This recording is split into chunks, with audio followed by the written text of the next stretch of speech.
نائمہ ان لوگوں کو دیکھتی رہی یہاں تک کہ وہ نگاہوں سے اوجھل ہو گئے۔ اثر بھی اب اس سمت دیکھ رہا تھا۔ ان کی نگاہوں سے اوجھل ہونے کے بعد وہ نائمہ کا ہاتھ پکڑ کر آہستہ آہستہ چلنے لگا۔ ساتھ ساتھ مناظر بھی بدل رہے تھے اور اثر ان پر تبصرہ بھی کرتا جا رہا تھا۔ اب انسانی تاریخ کا بدترین دور شروع ہو رہا ہے۔ ابھی تک ہم زمانہ قبل از تاریخ میں تھے۔ اس دور میں بستیوں کے لوگ گمراہ ہو کر شرک اختیار کر لیا کرتے تھے، مگر اب انسانیت دور تہذیب کے عروج کی طرف بڑھ رہی ہے۔ بستیاں بڑی بڑی بادشاہتوں میں بدل رہی ہیں۔ شرک اب ریاست کا دین قرار پا چکا ہے۔ ہر طرف بادشاہ جھوٹے خداؤں کے نام پر حکومت کر رہے ہیں۔ پروہت اور پجاری انہیں اخلاقی جواز دیتے ہیں۔ یہ لوگ عوام کو ظلم اور تہمات کی دوہری زنجیروں میں پوری طرح جکڑ چکے ہیں۔ اخلاقی فساد اپنی آخری انتہا کو پہنچ رہا ہے۔ اللہ کے پیغمبر مختلف علاقوں میں اٹھ رہے ہیں، مگر کوئی ان کی بات نہیں مان رہا۔ ہر طرف شرک اور فساد پھیل چکا ہے۔ شرک چونکہ حکمرانوں کا دین بن چکا ہے اور پوری ریاست اس کی حفاظت پر مامور ہے، اس لیے ایک اللہ کا نام لینے والوں کو فوراً مار دیا جاتا ہے۔ اس صورتحال میں اللہ تعالی ہدایت کے لیے ایک نئے منصوبے کا آغاز کر چکے ہیں۔ اثر ایک لمحے کو رکا۔ نائمہ کو یہ لمحہ بہت طویل لگا۔ وہ فوراً پوچھ بیٹھی، یہ منصوبہ کیا ہے؟ اب ابراہیم علیہ السلام کو اٹھایا گیا ہے۔ انہوں نے پہلے اپنے ملک عراق اور پھر اپنے ارد گرد کی متمدن دنیا میں ہر جگہ گھوم کر توحید کی منادی کی، مگر ان کی دعوت اس طرح رد کی گئی ہے کہ تاریخ میں کوئی دعوت اس طرح رد نہیں ہوئی۔ ان کے حصے میں سوائے ان کی بیوی سارہ اور بھتیجے لوط علیہ السلام کے اور کوئی مومن نہیں آیا۔ اللہ تعالیٰ نے فیصلہ کیا ہے کہ ان کے بھتیجے لوط علیہ السلام رسالت کے کام کو جاری رکھیں گے۔ انہیں فلسطین کے ایک انتہائی خوشحال علاقے سدوم کی طرف بھیجا گیا ہے، جبکہ ان کی بیوی سارہ کی اولاد سے دنیا کے مرکز یعنی مشرق وسطی میں خدا پرستوں کی ایک پوری قوم پیدا کی جائے گی جو شرک کے خلاف جہاد جاری رکھے گی۔ اور حضرت ہاجرہ اور اسماعیل علیہ السلام؟ نائمہ نے سوال کیا تو اثر نے وضاحت کی، ہاں، بی بی ہاجرہ علیہ السلام حضرت ابراہیم کی بیوی اور حضرت اسماعیل کی والدہ ہیں۔ یہ دونوں مخلصین عرب کے بنجر صحرا میں بسا دیے گئے ہیں کہ قیامت سے قبل توحید کا آخری دفاعی مورچہ یہی ہوگا۔ اسماعیل علیہ السلام کی اولاد سے وہ آخری رسول اور وہ امت اٹھے گی جو قیامت تک توحید کا علم لیے کھڑی رہے گی، جبکہ تہذیب کے مرکز میں خود ابراہیم علیہ السلام فلسطین میں توحید کی شمع کی حفاظت پر مامور ہیں۔ تو کیا اب کوئی رسولوں کی بات نہیں سنتا؟ کوئی توحید پر قائم نہیں رہا؟ تم توحید کی بات کر رہی ہو۔ لوگ تو اب دین فطرت سے اتنا دور ہو چکے ہیں کہ بنیادی فطری حقائق کو بھی مسخ کر چکے ہیں۔ قوم لوط علیہ السلام اخلاقی پستی کی آخری انتہا پر کھڑی ہے۔ لوط علیہ السلام کی ہر تلقین انہیں سمجھانے میں ناکام ہو چکی ہے۔ تو کیا ہم قوم لوط کے علاقے میں جائیں گے؟ میں نے سنا تھا کہ وہ اردن اور اسرائیل کے بیچ میں موجود بحر مرتار یعنی ڈیڈ سی کے علاقے میں آباد تھے۔ ان کا علاقہ سدوم بہت سرسبز و شاداب تھا، جہاں سینکڑوں میل تک صرف باغات ہی باغات پھیلے ہوئے تھے۔ نہیں، میں وہاں تمہیں نہیں لے جا رہا۔ تم ان کی بے حیائی کے مناظر کو نہیں دیکھ سکتی۔ یہ بدبخت اپنی مجلسوں میں اعلانیہ ہم جنس پرستی کرتے ہیں۔ اس کے بجائے میں تمہیں اس وقت میں لے جا رہا ہوں جب اللہ تعالیٰ کے منصوبے کا عجیب فیصلہ ظاہر ہو رہا ہے۔ یہ کیا فیصلہ ہے؟ قوم لوط پر عذاب کا فیصلہ ہو چکا ہے۔ اس مقصد کے لیے حضرت ابراہیم علیہ السلام کے پاس 3 فرشتے بھیجے گئے ہیں۔ فرشتے قوم لوط کو ختم کرنے آئے ہیں تو جانا بھی وہیں چاہیے۔ یہ حضرت ابراہیم علیہ السلام کے پاس کیوں آئے ہیں؟ اثر کی بات پر نائمہ نے تعجب سے پوچھا۔ وہ فرشتے قوم لوط کو ہلاک کرنے ہی آئے ہیں، لیکن اس کے ساتھ ہی وہ ایک اور معجزے کو ظہور پذیر کریں گے۔ وہ حضرت ابراہیم علیہ السلام کو 99 برس کی عمر میں بی بی سارہ سے اولاد کی خوشخبری دیں گے، یعنی اسحاق علیہ السلام کی بشارت اور ان سے یعقوب علیہ السلام کی بشارت۔ حضرت یعقوب علیہ السلام سے 12 بیٹے پیدا ہوں گے، جن میں یوسف علیہ السلام اور ان کے بقیہ 11 بھائی شامل ہیں۔ یہ سب اپنے والد کے لقب اسرائیل پر بنی اسرائیل کہلائیں گے اور ایک عظیم قوم کو جنم دیں گے۔ یہ قوم جو اگلے 1500 برس تک شرک کے اس سمندر میں توحید کا علم بلند رکھے گی۔ یہ گفتگو کرتے ہوئے وہ دونوں اس جگہ آ گئے جہاں حضرت ابراہیم علیہ السلام کی رہائش تھی۔ دوپہر کا وقت تھا، دھوپ کی شدت سے ہر چیز جھلس رہی تھی، ہر طرف گرم ہوا کا راج تھا۔ ایسے میں بلوط کے درختوں کا جھنڈ ایک جائے عافیت تھا۔ گرم ہوا جب پتوں سے لدے ہوئے درختوں تک پہنچتی تو سبزے کی اس سلطنت کے پہرے دار شاہ بلوط کے برگ و بار حرارت کی ہر رمق کو نچوڑ کر اس ہوا کو ٹھنڈا اور خوشگوار کر دیتے۔ اس جھنڈ میں درختوں کا دبیس سایہ اتنا گہرا تھا کہ تپتی زمین میں یہ قطع ارضی اپنے خوشگوار ماحول کی بنا پر جنت کا ایک ٹکڑا محسوس ہو رہا تھا۔ شاہ بلوط کی اس سلطنت کے قریب ہی ایک خیمہ لگا ہوا تھا۔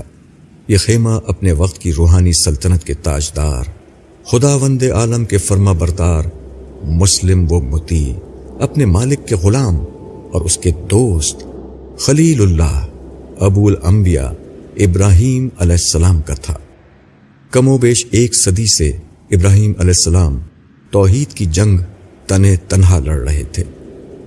عراق تا عرب اور مصر تا شام، متمدن دنیا کا کوئی خطہ نہ تھا جہاں حضرت ابراہیم علیہ السلام نے صدائے توحید نہ دی ہو، مگر کہیں سے کوئی جواب نہ ملا۔ خیمے کا پردہ ہٹا اور ابراہیم علیہ السلام باہر تشریف لائے۔ انہوں نے باہر آ کر چاروں طرف کا جائزہ لیا۔ ہر طرف تنہائی اور خاموشی کا راج تھا۔ بس کبھی کبھار کسی مویشی، کسی پرندے کی آواز زندگی کا احساس دلاتی۔ زندگی کی سب سے بڑی علامت بچوں کی آواز سے ابراہیم علیہ السلام کا خیمہ خالی ہی تھا۔ وہ اپنے اکلوتے بیٹے اسماعیل کو حکم الہی پر مکے کی بنجر وادی میں بسا چکے تھے کہ خدا کا گھر آباد رہے، چاہے اپنا گھر ویران ہو جائے۔ بڑھاپے کی انتہا کو پہنچنے کے بعد اس گھر کی ویرانی دور ہونے کے تمام امکانات ختم ہو چکے تھے۔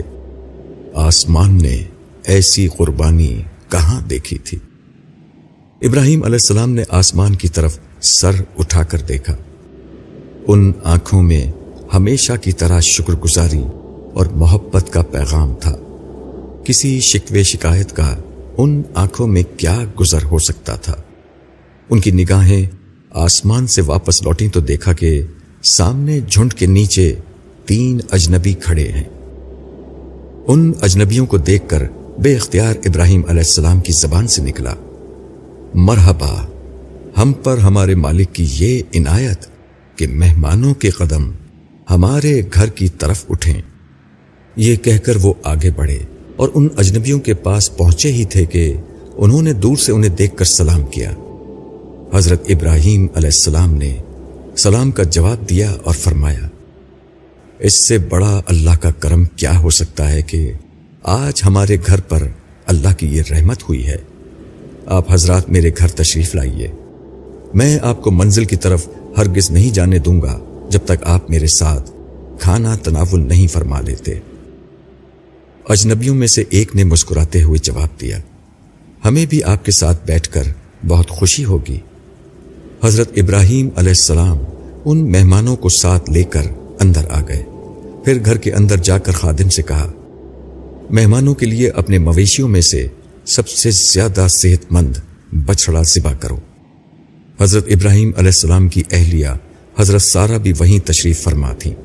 آپ نے ان سے مخاطب ہو کر کہا، سارا، آپ اپنی نگرانی میں مہمانوں کے لیے کھانا تیار کروائیے۔ حضرت سارا نے خوش دلی کے ساتھ جواب دیا، آپ اطمینان سے مہمانوں کے پاس تشریف رکھیے اور بے فکر ہو جائیں، تھوڑی ہی دیر میں بچڑے کا بھنا ہوا گوشت آپ کی خدمت میں پیش ہوگا۔ یہاں سے مطمئن ہو کر حضرت ابراہیم علیہ السلام باہر تشریف لائے۔ حضرت ابراہیم علیہ السلام اپنی اعلیٰ روایات کے مطابق انتہائی تپاک سے مہمانوں سے گفتگو کرنے لگے۔ نائمہ اور اثر بہت دیر سے یہاں موجود تھے اور یہ سارا منظر خاموشی سے دیکھ رہے تھے۔ نائمہ نے یہ موقع غنیمت جانا اور اثر سے پوچھا، یہ مہمانوں کے آنے پر حضرت ابراہیم علیہ السلام اتنا خوش کیوں ہوئے؟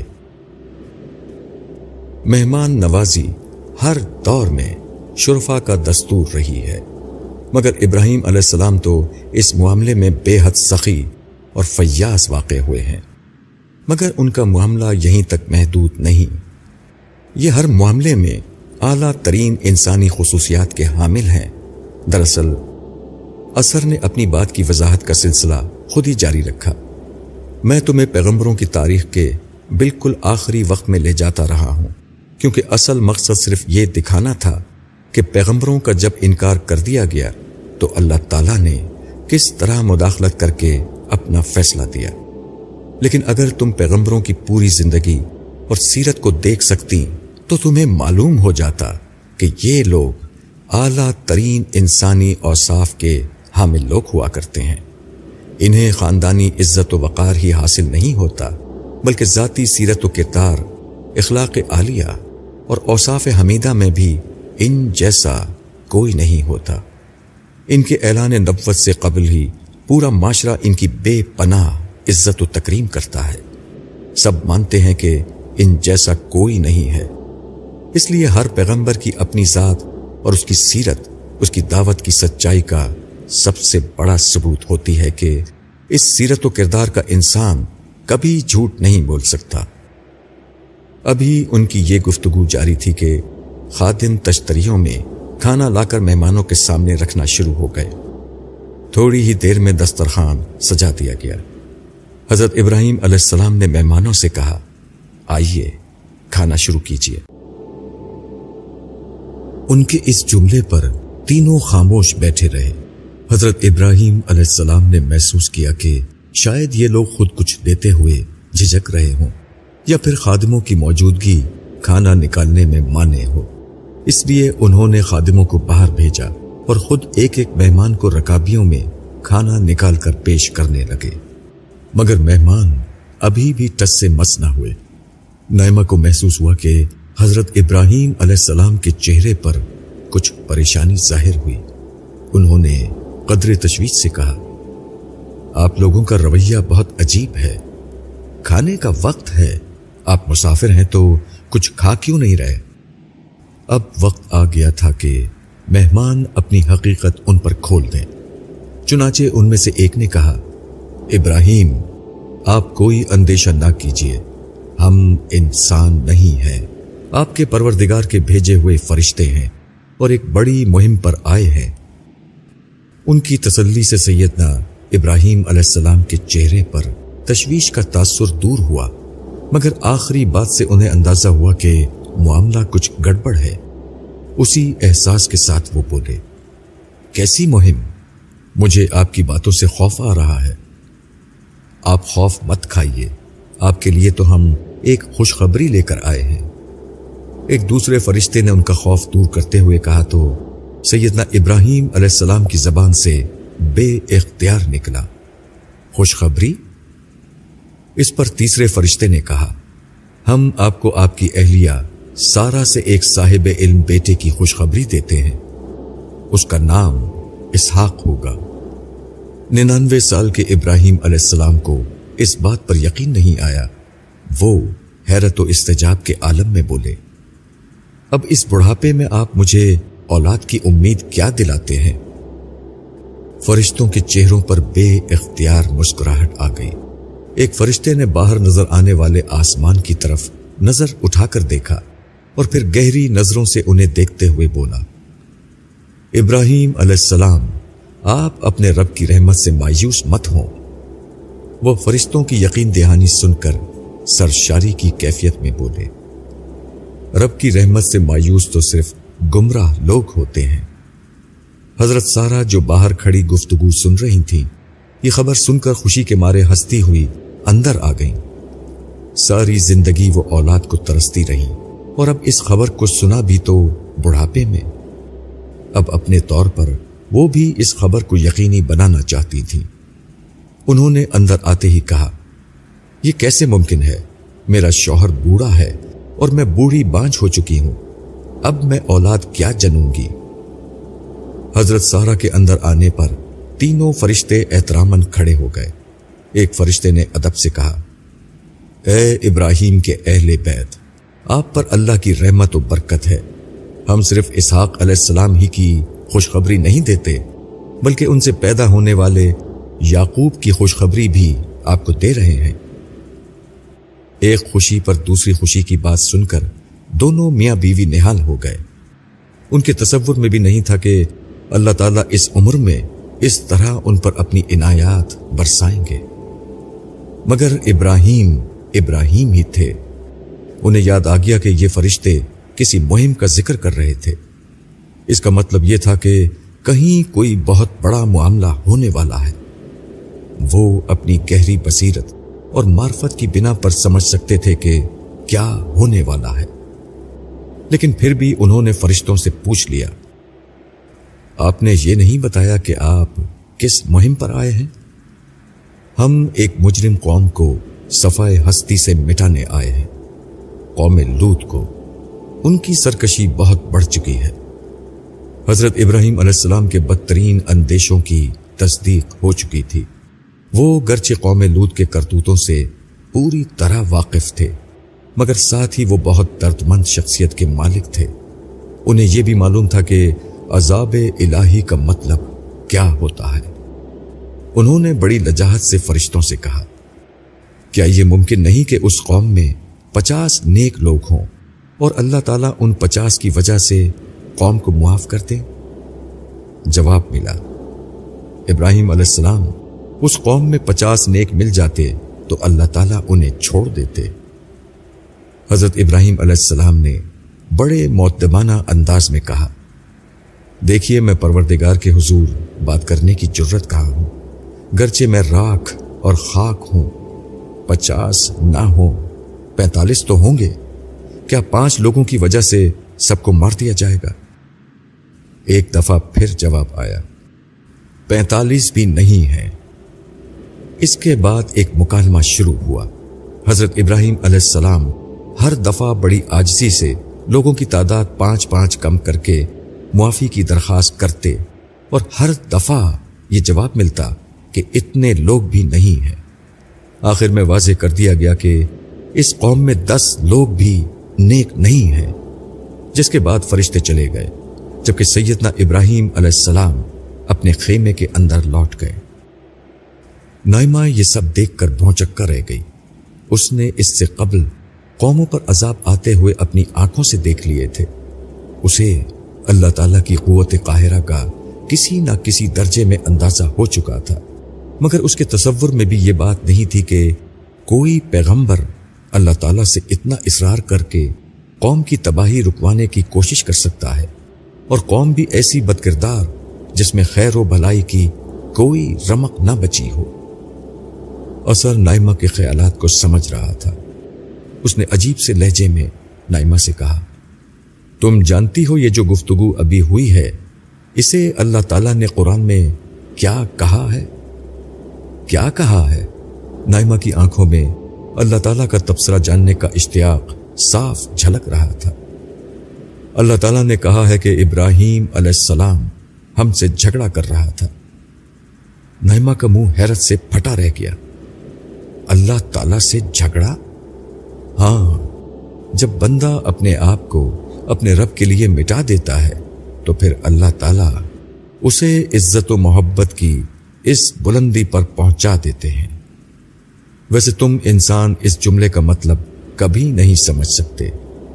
یہ بات یا تو ہماری جیسی مخلوق جانتی ہے جو اللہ کی حضوری میں جیتی ہے، یا پھر انبیاء جو اللہ تعالیٰ کی عظمت کی گہری معرفت رکھتے ہیں، اللہ تعالیٰ کے فیصلے کے بعد ان کے سامنے اتنا اصرار کرنے کی ہمت کسی کی نہیں ہو سکتی۔ یہ جرت اللہ کا دوست ہی کر سکتا ہے، اور اس دوست کو بھی دیکھو جس نے اس دوست کی لاج رکھ کر اس کے اصرار کو جھگڑا قرار دے دیا، گرچہ وہ اپنے آپ کو راکھ اور خاک کہہ رہا تھا۔ اثر رکا اور قدر تنزیہ انداز میں نائمہ کی طرف دیکھ کر بولا، ویسے تم نے یہ بھی دیکھ لیا کہ خدا کا انکار کر کے جس انسانیت کے علم بردار تم لوگ بنتے ہو، تم سے ہزاروں گنا زیادہ انسانیت کا درد ان خدا کے پیغمبروں کے دل میں ہوتا ہے۔ اثر کی بات پر نائمہ شرمندہ ہو گئی۔ اس نے قدر احساس ندامت کے ساتھ جواب دینا شروع کیا، مجھے اس بات کا احساس ہے کہ میں غلطی پر تھی جب میں خدا کا انکار کرتی تھی اور انسانیت پر تقریریں کیا کرتی تھی، لیکن خدا کے نام لیواؤں کی زندگیاں بھی تو اکثر پیغمبرانہ سیرت سے خالی رہی ہیں۔ ہاں، اصل المیہ یہی ہے، اور اسی لیے مذہب کے نام لیوا دنیا پرستوں کو دگنا عذاب دیا جائے گا، اپنی گمراہی کا بھی اور دوسروں کو بھٹکانے کا بھی۔ نائمہ تھوڑی دیر تک خاموش رہی اور پھر بولی، قوم لوط علیہ السلام کا کیا ہوگا؟ انہیں حقیقی معنوں میں راکھ اور خاک بنا دیا جائے گا۔ کیوں نہ ہم فرشتوں کے ساتھ چلیں، وہاں چل کر دیکھتے ہیں کیا ہوگا۔ نائمہ کے انداز میں تجسس اور ایکسائٹمنٹ تھی۔ میں پہلے تمہیں یہ بتا دیتا ہوں کہ قوم لوط کیا کرے گی، اس کے بعد بھی تم اس گھناؤنی قوم کو دیکھنے میں دلچسپی رکھتی ہو تو میں تمہیں وہاں لے چلوں گا۔ یہ فرشتے لڑکوں کی شکل میں حضرت لوط کے ہاں مہمان بن کر جائیں گے، جس کے بعد پوری قوم کے اوباش ان کے گھرانے پر چڑھائی کر دیں گے کہ ان لوگوں کو ہمارے حوالے کرو۔ پوری بستی میں ایک گھرانہ بھی نہیں ہوگا جو حضرت لوط کی حمایت کرے۔ ایسے میں حضرت لوط علیہ السلام کے لیے ان مہمانوں کو تحفظ دینا ناممکن ہو جائے گا۔ تب فرشتے انہیں بتا دیں گے کہ وہ انسان نہیں، عذاب کے فرشتے ہیں۔ نہیں، میں ایسے گھناؤنے چہرے دیکھنا بھی نہیں چاہتی، مگر اس قوم پر عذاب کیسے آئے گا؟ فرشتے حضرت لوط علیہ السلام اور ان کی بیٹیوں کو رات گئے وہاں سے نکال دیں گے، اور صبح کے وقت ایک زبردست دھماکہ ہوگا جس سے پہاڑ پتھروں میں تبدیل ہو کر پھٹے گا، اور اس کے ٹکڑے ہوا کے دوش پر بارش کی طرح بستی والوں پر برسیں گے، اور ایک شخص کو بھی نہیں چھوڑیں گے۔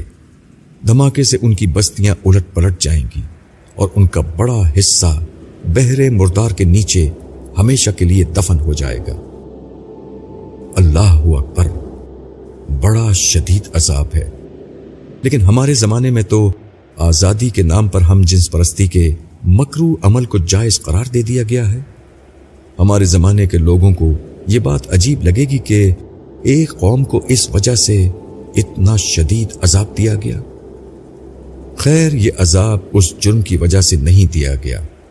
اصل سبب تو یہ ہے کہ ان کی قوم میں ایک رسول موجود تھا، اور اس کی دی ہوئی ہدایت کے باوجود سرکشی اختیار کی گئی۔